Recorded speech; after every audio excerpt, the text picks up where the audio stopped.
Bienvenida, ¿cómo estás? Bueno, vamos a hablar con Damelis Delgado sobre su libro, su tercer libro. Sí, es un pequeño libro. Decirle libro suena así como muy un poquito grande porque las 3 veces que he publicado siempre la característica es que son muy breves, eh, lo cual en esta época es bastante propicio porque hoy en día nadie quiere dedicarle mucho tiempo a nada, todo tiene que ser inmediato, así que creo que cumple la función de permitirle a la gente que lo aborde rápidamente y que, bueno, y que ¿Cómo, siga con su vida. cómo es que lo titulaste?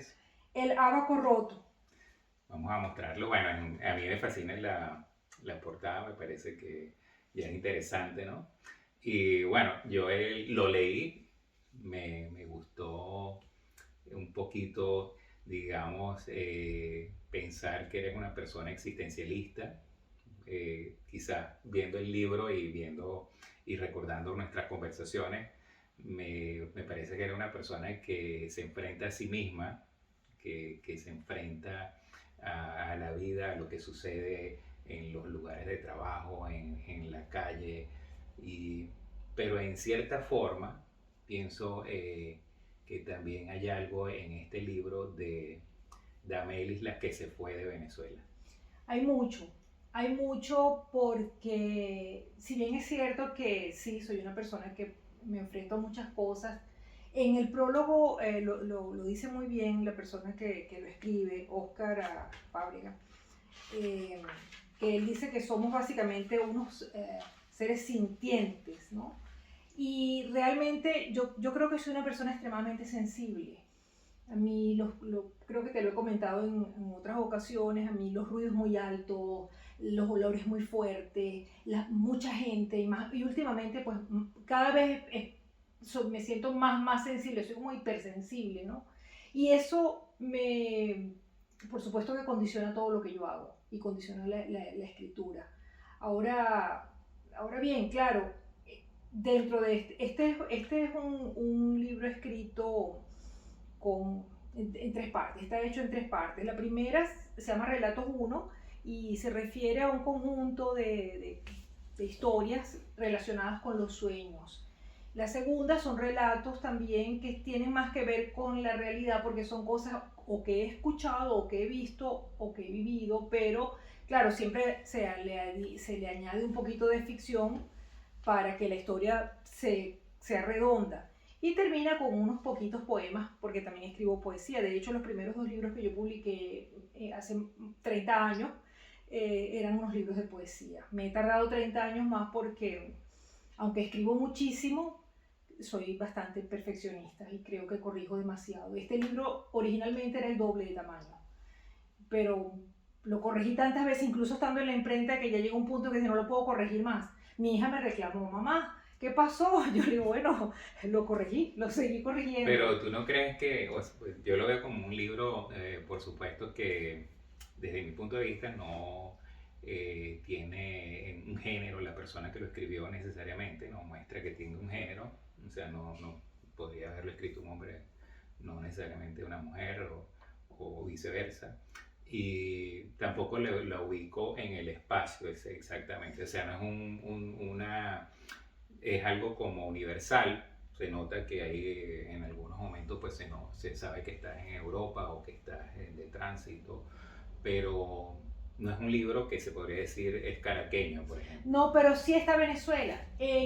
Aún cuando efectivamente lo puedes leer y decir, bueno, esto puede pasar en cualquier parte. Por ejemplo, el relato que se llama El hambre, que eso forma parte de toda la angustia, porque yo como venezolana, pues tengo a Venezuela grabada en la sangre. Y aunque yo tenga muchos años fuera de Venezuela, todo lo que ha acontecido en Venezuela, la tragedia venezolana, por mucho que uno tenga tiempo fuera del país, yo particularmente, como te comentaba, que soy hipersensible, eso me ha afectado hasta desde el punto de vista personal y familiar.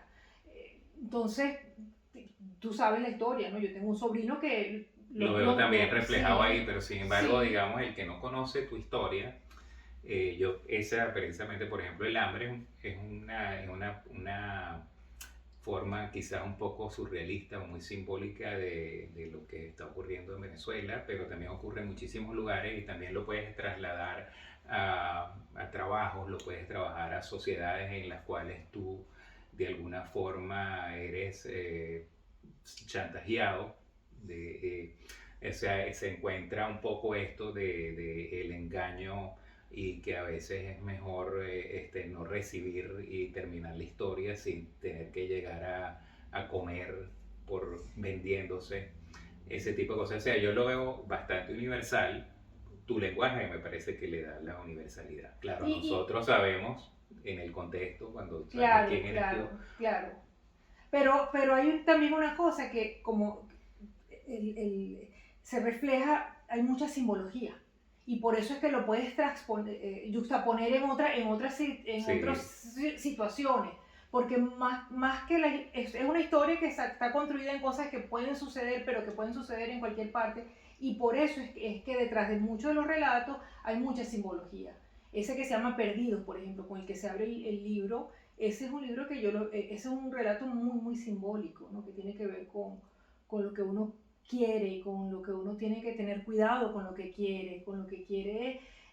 Yo siento que en todos ellos, sobre todo en la parte de relatos uno, hay mucha simbología que uno puede ir asociando, pero cuando eres venezolano ya le consigues también, ya lo asocias directamente con las cosas que están pasando y que pasan que cada siguen día, pasando. que Que pasan sí. día a día, ¿no? Allá, sí. Mira, Sí. ¿y tú crees que, no sé, pensando un poco en nuestra, digamos, trayectoria o en tu trayectoria, ¿tú crees que el hecho de salir y de encontrarse, digamos, luchando para implantarse en otro lugar, despierta estas necesidades de alguna forma formularlo en historias? Es algo que salió, digamos, también o empezó a aflorar este tipo de historias una vez que tú te enfrentas como, porque yo pienso que los migrantes están en el proceso de lucubrar bastante cuestiones cotidianas que se dan y que si estuvieran en su ambiente normal sería una historia más, pero cuando estás afuera como que ves todo como una lupa. Bueno, hay dos cosas, ¿no? Uno, yo siento que uno es lo que es donde quiera que uno está. Tú eres en Venezuela, no es que en Venezuela eras ordenado y metódico, entonces sales de Venezuela y te conviertes en un tipo desordenado y sin ningún tipo de disciplina, ¿no? Yo, como te comenté ya, yo ya había escrito en Venezuela y seguí escribiendo, he seguido escribiendo toda mi vida, de hecho. Y claro, aquí lo que escribo las historias que me afectan, por supuesto, como ser sintiente que te he comentado. Lo que pasa en mi caso, lo que ha pasado es que he podido escribir cosas que como migrante me han afectado. Por ejemplo, el primer poema que sale aquí es básicamente un poema sobre el exilio, que no, porque cuando sales, ¿qué pasa? Rompes con todo tu tejido social, con todo lo que conoces, es como llegas desde cero, nadie te conoce, no eres nadie aquí. Tú en tu país sí tienes un título, eres esto, eres aquello, tienes una posición, tienes un buen trabajo, tienes una casa, tienes tus amigos. Aquí llegas y aquí eres un absoluto cero a la izquierda. Entonces, ese poema, que es una revisión de un poema que yo ya había escrito, refleja muy bien lo que es el exilio. Fíjate que me voy a permitir Por porque favor, sí. es muy breve además, ¿no? Dice, ajena, fuera de mi espacio, ajena de mí, de mis uñas y de mi voz, presente en el olvido, el tiempo invisible me corta la cara en pedazos desconocidos. Este poema yo lo llamo el exilio porque cuando digo que estoy ajena de mí, de mi voz, tengo que hablar en un idioma que no es el mío, tengo que aprender un idioma que no es el mío. Yo no estoy en el lugar donde normalmente me sentiría mucho más cómoda. Ahora bien, el tiempo invisible me corta la cara en pedazos desconocidos, me estoy envejeciendo también, sin darme cuenta. Porque cada raja que me dé, cada arruga, eso es el tiempo que ni cuenta te das y dices, wow, ya pasaron 15 años. Pero bueno, es un Bueno, poquito, y la temática se va ajustando también yo un creo poco. que el que O sea, el vivir en una nueva sociedad, tú de alguna forma observas situaciones que si estuvieras en tu sociedad no observarías. Por ejemplo, ir al supermercado sería simplemente agarrar las cosas y meterlas o calcular los precios y eso. Aquí lees más lo que compras, te enteras más, quieres probar cosas, o sea, haces como conciencia de algunas cosas que por lo cotidiano que son, no tendrías esa, digamos, de ese detenimiento a veces, pienso yo, ¿no? Y eso lo veo, por ejemplo, también tienes una parte ahí que tiene que ver con tus sonidos internos, digámoslo así, pero sin embargo uno en esta situación también escucha más los sonidos de la ciudad, escucha más los sonidos nuevos de las músicas nuevas, de los sonidos de la gente que habla para tratar de capturar los idiomas, es decir, tienes como una ampliación de sonidos que ya existen en tu lugar normal, pero sin embargo aquí los usas como información porque son nuevos, allá los ignoras. No sé, yo no estoy tan convencida porque yo, por ejemplo, yo me acuerdo mucho en Caracas de las cosas, de una de las cosas que yo me recuerdo es que en las noches en Caracas cuando uno iba a dormir estaba el sonido de las ranitas. Y yo a veces lo busco, yo digo, ay, para escuchar un ratico Caracas. Y yo oigo, y digo, ay, sí, así es como suena Caracas. Yo siempre fui muy sensible al tema de los sonidos. Y en lo que te refieres de los sonidos, en el caso específico de lo que está aquí escrito, es una afección que lamentablemente me ha tocado padecer, que es el tinnitus. Y entonces es otro poema que se llama Ruido, pero que sin embargo no tapa los ruidos que están alrededor. Yo le presto mucha atención a todos los ruidos. Yo siempre, a mí por ejemplo, una construcción cercana me vuelve loca. Me vuelve loca. Yo el martilleo, no, creo que puede ser un poquito de hiperacusia, porque de verdad que a veces los ruidos me impactan un poco y también sí hay un poquito más de agudeza en el momento de que tienes que empezar a identificar de qué están hablando, qué es lo que están diciendo, qué idioma están hablando. Porque a veces si quiero preguntar una cosa en alemán y resulta que la otra gente está hablando otro idioma, entonces esto no es alemán. Tengo que prestar mucha atención, ¿no? Sí, se presta mucha atención y es fascinante. El mundo de los sonidos es fascinante y el mundo del silencio también. Yo creo que la gente le tiene mucho miedo al silencio, tanto miedo como a la oscuridad. Y yo creo y el mundo es muy ruidoso, en todos lados, a medianoche, a la hora que siempre hay algo. Solamente cuando uno se va a la cama ya, que es bien tarde, entonces, okay, ya como que puedes escuchar el sonido de la noche, que era como yo lo llamaba cuando era niña en Caracas. Yo decía, bueno, me voy a dormir con el sonido de la noche. Entonces yo escuchaba o los grillos, bueno, ya de mayor con los grillos, y de pequeña yo escuchaba a lo lejos, siempre prestaba atención que pasaba, por ejemplo, un carro, las ruedas de los carros que sonaban, yo sabía, ¿no? Y cuando pienso en el mar, yo pienso en el sonido de las olas. Yo cuando pienso en mar, sea... Sí, bueno, yo digamos le recomendaría a las personas que pues que tengan interés en la poesía, por supuesto es una poesía bastante, digamos, refrescante, moderna, no necesariamente se estanca en la rima, sino está más allá de la rima, es algo que da gusto leer porque te va como decantando el lenguaje, tú lo escuchas digamos, el tema y además entonces te gusta la forma como suena. Entonces me gusta eso porque no es solamente la canción de la rima, sino tiene un significado lo que estás leyendo. Bueno, le recomendaría a las personas que vean el perfil de Damelis y que bueno, la contacten si quieren adquirir el libro.